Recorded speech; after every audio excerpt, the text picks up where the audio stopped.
Glimpses of St. Ignatius of Loyola. Inigo Lopez de Loyola, born in the Basque family in Spain, took pleasure in the worldly things. He had only one aim, that is, honor before everything else by defense or death. Thus, up to his 26th year, he was a man given to worldly vanities. Ignatius says, "As a soldier and noble man, I modeled my life on the knights whose adventures and romances were related in books and were my favorite readings. I had vivid dream to be great and grandeur. Suddenly, the Battle of Pamplona changes him totally. His dreams were shattered by just a cannonball. Inigo, soon, from serving the worldly king, turns to serve the only Master and King, Jesus Christ.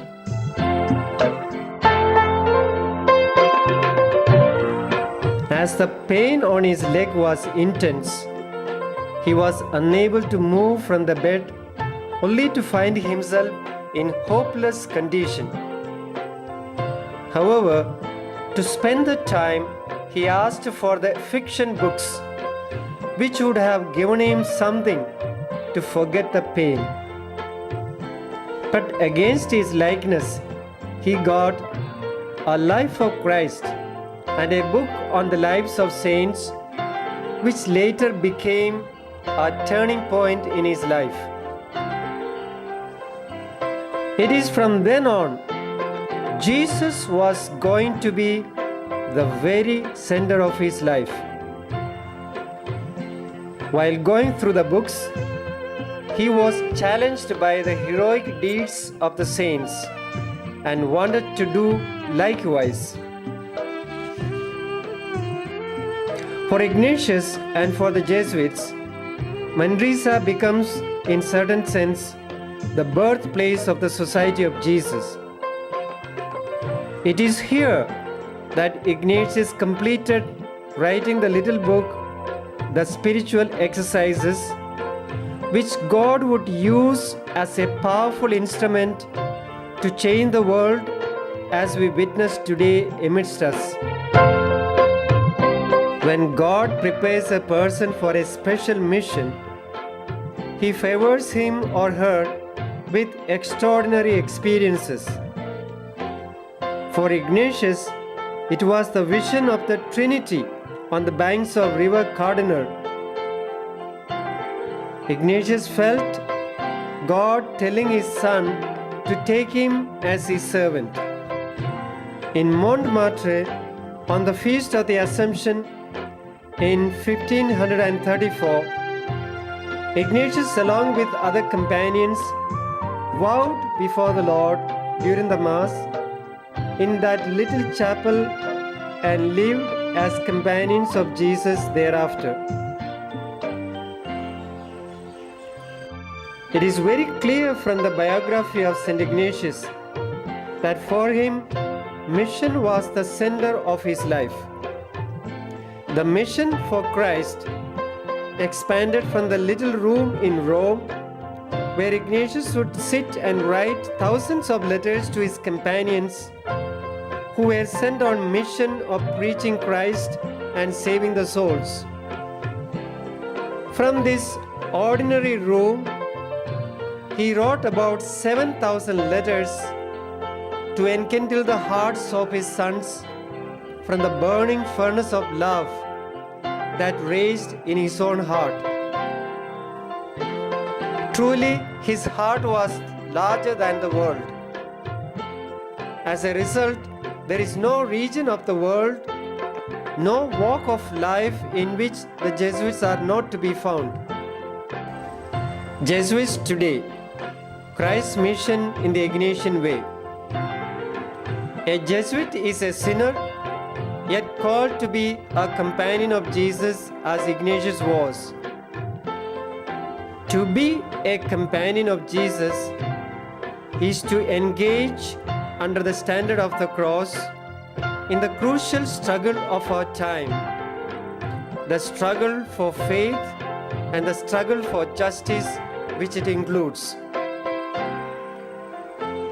For the Jesuits, frontiers and boundaries are not obstacles or ends, but new challenges to be faced, new opportunities to be welcomed. Indeed, ours is a holy boldness, a certain apostolic aggressivity, typical of our way of proceeding. A Jesuit is a man on a mission which he receives immediately from the Holy Father and from his own religious superiors, but ultimately from Christ himself, the one sent by the Father. Jesus, who is role model for all, we become the servants of his mission. Thus, our commitment to Christ's mission means to us to see the world from the perspectives of the poor and the marginalized, learning from them, acting with and for them, finding Christ in the brokenness of our world and showing solidarity with the poor, not only an essential dimension of our mission, but a necessity whereby we do not work for the poor but with the poor. Do not pray for the poor but pray with the poor.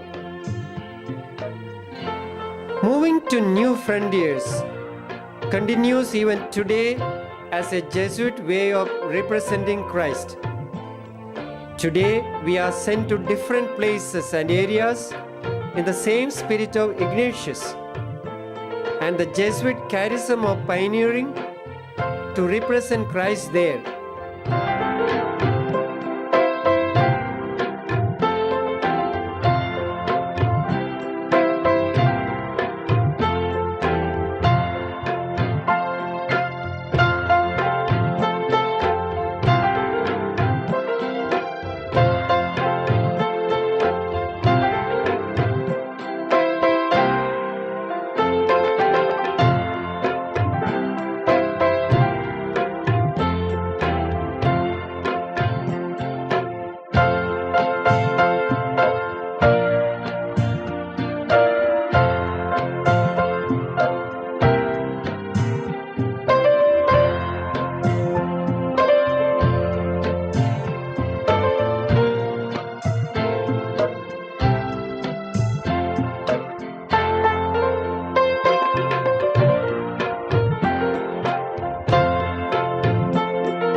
Pope Benedict XVI encourages the Jesuits, saying, "The Church needs you, counts on you, and continues to turn to you with confidence, particularly to reach the geographical and spiritual places where others do not reach or find it difficult to reach." With Jesus as our role model, we only ask the grace of sensus Christi in the words of Arupe. I have discovered that the ideal of our way of acting is your way of acting. Lord, teach me to be generous, to serve you as you deserve, to give and not to count the cost, to fight and not to heed the wounds, to toil and not to seek for rest, to labor and not to look for any reward, save that of knowing that I do your holy will.